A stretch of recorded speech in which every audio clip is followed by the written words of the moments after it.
प्यारे बच्चों, इस वीडियो में हम कक्षा 10 गणित मनोहर अध्याय 7 निर्देशांक ज्यामिति के बारे में अध्ययन करेंगे, जिसमें प्रश्नावली 7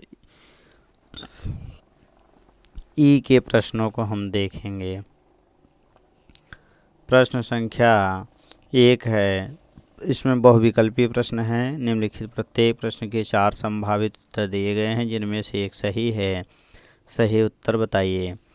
उस त्रिभुज का क्षेत्रफल ज्ञात कीजिए जिसके शीर्ष 0 0 0 2 और 2 0 हैं। होगा, हम चाहे सूत्र से लगाएं या यहाँ पर हम यदि निर्देशांक की अक्षों को बनाएं तो ये x अक्ष हो गया, ये y अक्ष हो गया।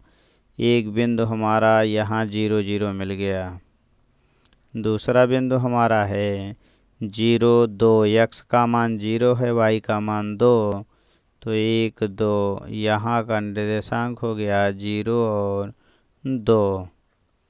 फिर आगे आएंगे, x का मान 2 है और y का मान 0 है, तो यहाँ का निर्देशांक होगा 2 0।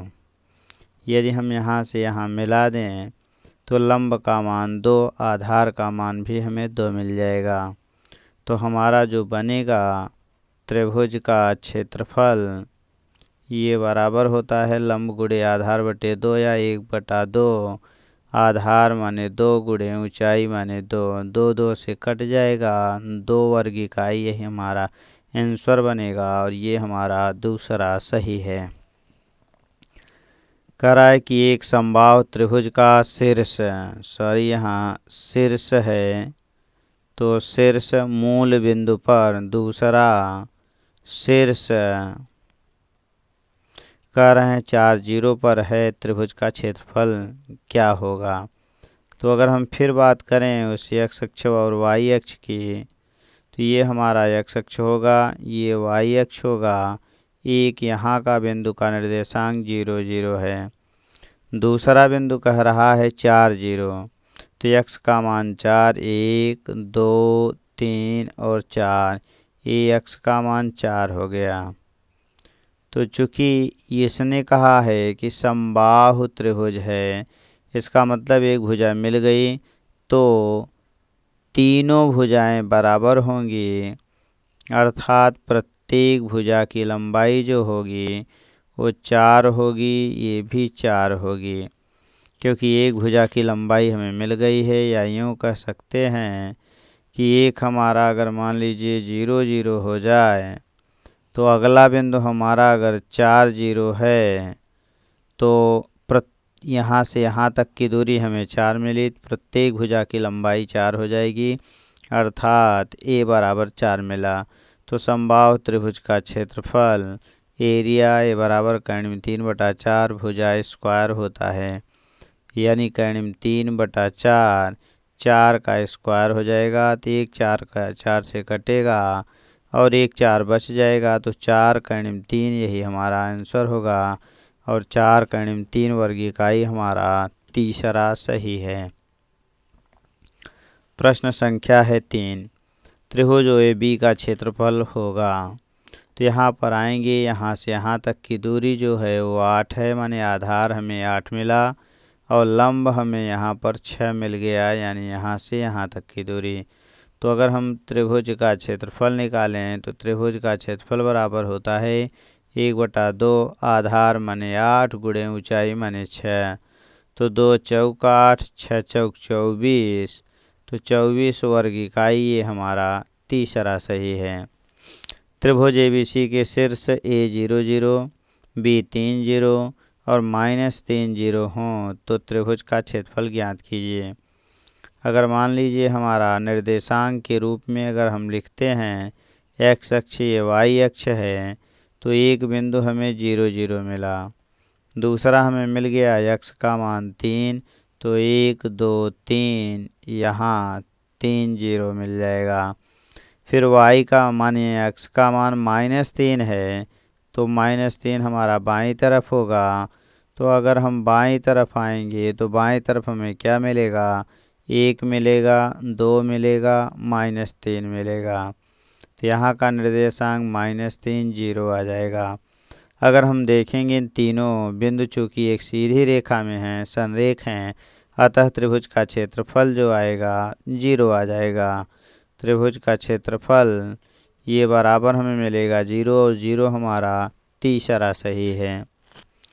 प्रश्न संख्या 5।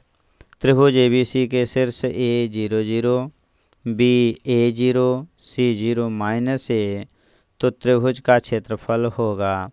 यहाँ पर भी अगर हम निर्देशांक ज्यामिति से आते हैं तो ये x अक्ष होगा, ये y अक्ष होगा, एक हमारा 0 0 यहाँ मिल जाएगा, ये बिंदु हमारा A हो गया।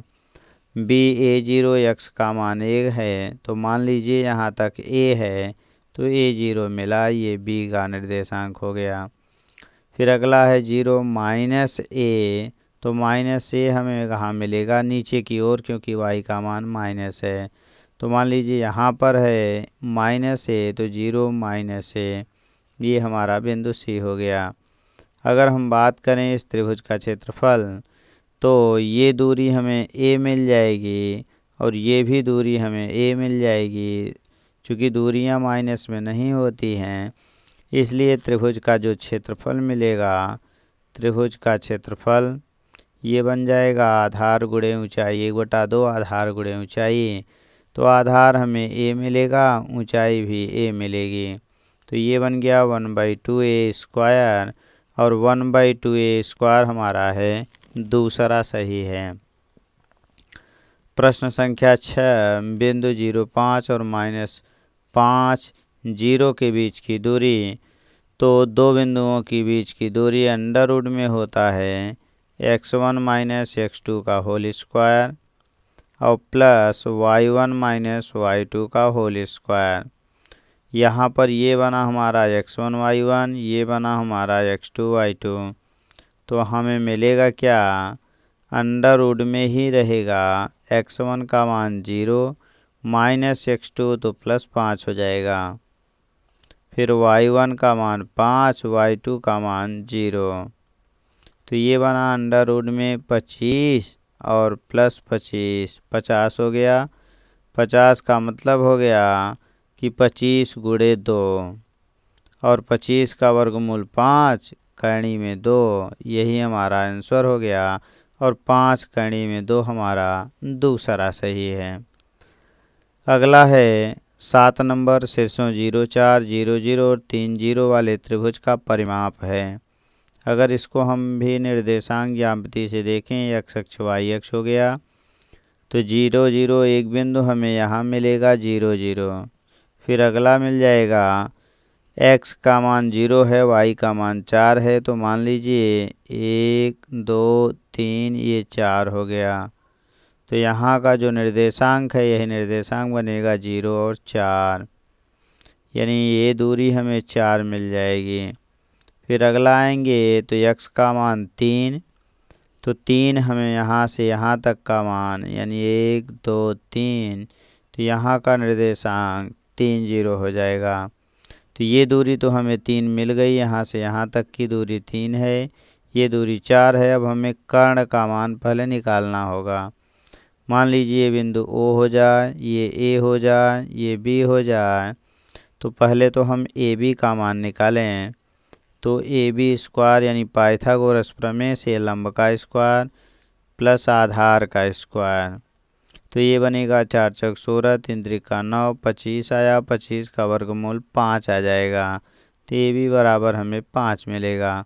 इसलिए जो परिमाप बनेगा त्रिभुज का परिमाप, तो एक 3 एक 4 और एक 5 जोड़ेंगे तो 5 4 9 3 12, यही हमारा आंसर और ये हमारा है दूसरा सही है। प्रश्न संख्या 8 दिया है बिंदु P -6 8 की मूल बिंदु से दूरी है। तो अगर मान लीजिए एक बिंदु दे दिया है हमारा 0 0, मूल बिंदु का मतलब 0 0, और दूसरा बिंदु दे दिया है -6 और 8 है। अब इसकी मूल बिंदु से मान लीजिए बिंदु O हो जाए, यह बिंदु P हो जाए, तो OP बराबर अंडर रूट में x1 - x2 का होल स्क्वायर, यानी 0 - प्लस हो जाएगा, और प्लस 0 - 8 का होल स्क्वायर। तो यहाँ आ जाएंगे तो अंडर रूट में 36 और -8 का वर्ग प्लस हो जाएगा 64, यानी 100 आ गया अंडर रूट में। और वर्गमूल निकालेंगे तो 100 का वर्गमूल 10 और 10 हमारा तीसरा सही है। यदि बिंदुओं 4P और 1 0 के बीच की दूरी 5 हो तो P का मान ज्ञात कीजिए। तो कह रहे हैं कि जो D बराबर होता है अंडर रूट में यानी x1 4 माइनस x2 माने 1 का होल स्क्वायर प्लस y1 माने p माइनस y2 माने 0 का होल स्क्वायर, और यही मान उसने दे दिया है कितना, बीच की दूरी 5। अगर हम वर्क करेंगे तो यहाँ 4 में से घटाएंगे 3, 3 त्रिका 9 प्लस p स्क्वायर बराबर हो गया 5 का वर्ग 25, 9 जाके घटेगा तो ये हमें मिलेगा p स्क्वायर बराबर हो गया 25 माइनस 9 16 आया।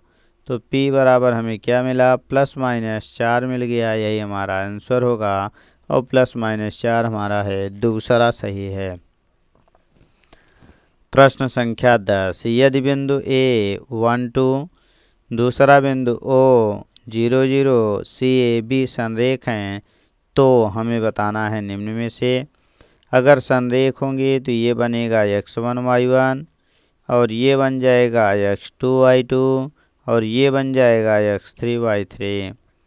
अब हमें मिलेगा क्या, त्रिभुज का क्षेत्रफल 0 अर्थात 1/2 खत्म हो जाएगा, बचेगा x1 y2 minus y3 plus x2 y3 minus y1 और plus x3 y1 minus y2 और ये बराबर 0, यानी त्रिभुज का क्षेत्रफल 0 होगा। तो x1 का मान हमें मिला 1, y2 माने 0 माइनस y3 माने b प्लस x2 माने 0, बाकी सब मान 0 हो जाएंगे और प्लस x3 का मान a मिला और y1 माने मिला 2 और माइनस y2 का मान 0 मिला। तो यदि यहाँ हम बात करें तो यहाँ बचेगा -b, दूसरा 0 हो जाएगा और यहाँ मिल जाएगा +2a बराबर 0। तो 2a बराबर हमें मिल क्या जाएगा, 2a बराबर हो जाएगा b, यही हमारा आंसर बनेगा। और 2a बराबर b हमारा तीसरा सही है। Thanks for watching. इस तरह की और वीडियो देखने के लिए चैनल को सब्सक्राइब करें, वीडियो को लाइक करें। धन्यवाद।